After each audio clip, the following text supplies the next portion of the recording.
dzięki takim wydarzeniom możemy promować nasz produkt, budować wiedzę. Jest to świetny pomysł na rozwój działalności swojej firmy. Daje możliwość zaprezentowania formuły szkoleń w postaci warsztatów.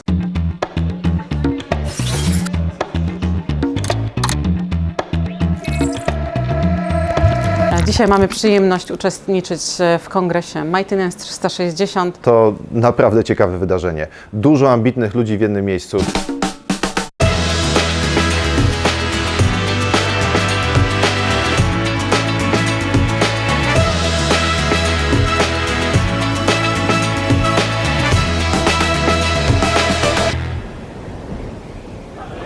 We were born, ready to play, given the score, hustle our way.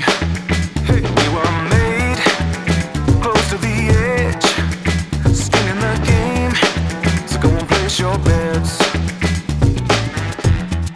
We won't back down, not a chance. Start it up, shut up and clap your hands. How we do it? Hey, hey, hey. Gotta fire in our souls, and it's just how we roll. How we do it? Hey, hey, hey. Got the world at our feet, everyone's gonna see. See desire in our eyes, zero up to energize. So come for the ride. We won't back down, not a chance.